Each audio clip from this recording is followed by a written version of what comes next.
మనకి మాడుగుల పోలీస్ స్టేషన్కి పరిధిలో నివసిస్తున్నటువంటి సేనాపతి రామాంజనేయులు అనేటటువంటి వ్యక్తి ముందుగా 21వ తారీఖున కనిపించకుండా పోవడం, దాని మీద మనం 23వ తారీఖున ఒక మిస్సింగ్ కేసు రిజిస్టర్ చేయడం అనేటటువంటి జరిగింది. తర్వాత ఆచూకీ కోసం ప్రయత్నించే క్రమంలో ఒక ముందుగా ఐడెంటిటీ ఎస్టాబ్లిష్ కానటువంటి ఒక వ్యక్తి యొక్క శవంగా యలమంచిలి రూరల్ పోలీస్ స్టేషన్ లిమిట్స్లో ఒక చెరువులో మనకి లభ్యం కావడం, దాని మీద మన తర్వాత ఐడెంటిటీ కూడా ఇమీడియట్గా ఎస్టాబ్లిష్ అవ్వడం, తర్వాత అది సేనాపతి రామాంజనేయులకు సంబంధించిందిగా గుర్తించబడిన తర్వాత బాడీ మీద ఉన్నటువంటి రక్తగాయాలు, అలాగే డాక్టర్ గారి ఒపీనియన్ మీద, పోస్ట్ మార్టం జరిపినటువంటి డాక్టర్ గారి ఒపీనియన్ మీద ఇది ఒక హత్యగా గుర్తించిన తర్వాత ఇమీడియట్గా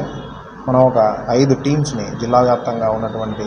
అప్పటికి ప్రాథమికంగా లభించినటువంటి ఆధారాల మీద ఒక 5 టీమ్స్ని ఫామ్ చేసి ఎవరితో అతను లాస్ట్గా కలిశాడు, ఎవరితో మీట్ అయ్యాడు, సో ఎక్కడెక్కడ తిరిగి ఉన్నాడు అనేటటువంటిది సాంకేతికమైనటువంటి ఆధారాలతో కూడా మనం దాని మీద త్వరగా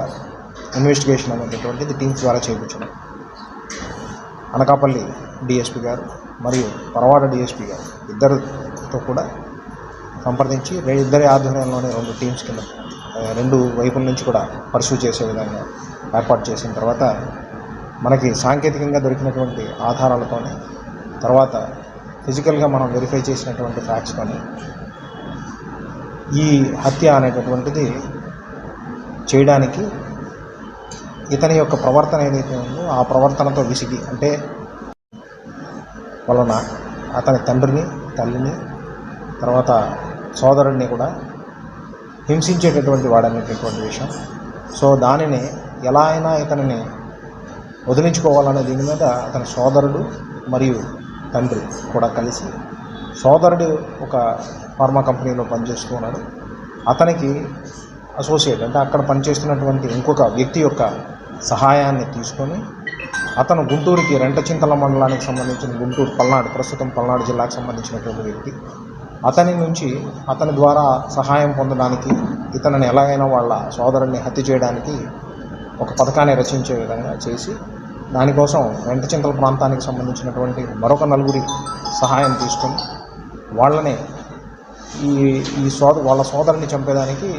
8 లక్షల రూపాయల కోసం ఇచ్చే విధంగా అలాంటి పథకాన్ని రచించి దాన్ని ప్లాన్ చేసుకున్నారు. దానికి సంబంధించి ఇన్వెస్టిగేషన్లో ప్రాథమికమైనటువంటి ఆధారాలను బేస్ చేసుకొని మనం వెరిఫై చేసినప్పుడు ఎవరైతే డిసీజ్డ్ అంటే ఇప్పుడు చనిపోయిన వ్యక్తి ఉన్నాడో అతనిని యొక్క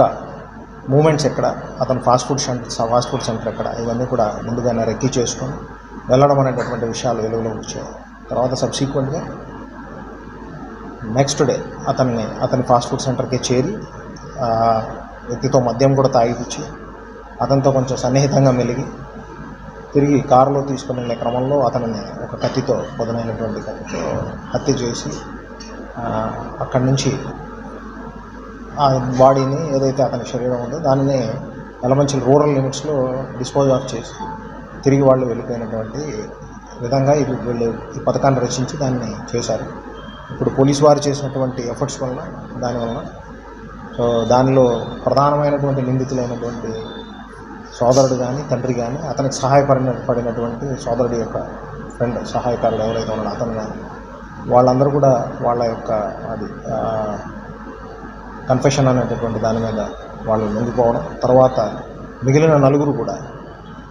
ఎవరైతే గుంటూరు రెంటచింతల మండలానికి సంబంధించిన వాళ్ళు ఉన్నారో వాళ్ళందరూ సంబంధించిన టౌన్ యొక్క బస్ స్టాండ్ నుండి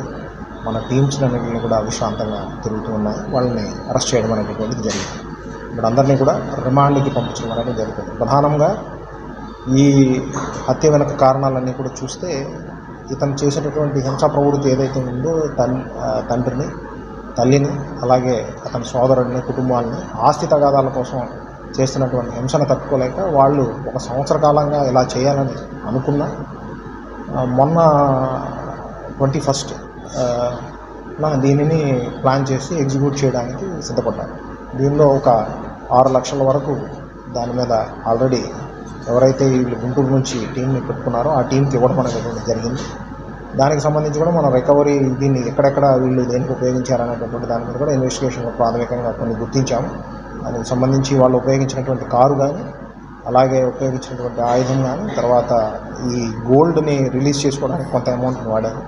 సో దానికి సంబంధించి కొంత అకౌంట్స్లో ఉంది, వాటికి సంబంధించిన ఆధారాలన్నీ తీసుకొని అవన్నింటిని కూడా సీజర్లోకి తీసుకొని వచ్చాము. ఈరోజు వాళ్ళని రిమాండ్ చేయడం అనేటువంటిది జరుగుతుంది. ఈ కేసుకు సంబంధించి ఎప్పుడైతే పోలీస్ టీమ్స్ అన్నీ కూడా అన్ని వైపుల నుంచి నలుమూలల నుంచి గాలిస్తున్నాయో, దాని మీద చేస్తున్నాయో, దానిని తెలుసుకొని హత్య కావించబడినటువంటి హతుడి యొక్క సోదరుడు, అలాగే అతని తండ్రి, సోదరుడికి ప్రాథమికంగా సహాయకారుడిగా ఉండి ఇక్కడ అతనితో పాటు ఫార్మా కంపెనీలో పనిచేస్తున్నటువంటి వ్యక్తి. ఇట్లాంటి సుపారీ తీసుకొని చేసినటువంటి నేరాలు కానీ ఇదివరలో కానీ లేవు. సంవత్సరం బట్టి ఈయన వాళ్ళ ఫ్రెండ్ని అడుగుతున్నటువంటి వాళ్ళ బ్రదర్ ఏదైతే అడుగుతున్నాడో, ఎలా అయినా వాళ్ళ సోదరుడు ఇట్లా హింసిస్తున్నాడు, అందరినీ, ఇంట్లో వాళ్ళందరినీ కొడుతున్నాడు,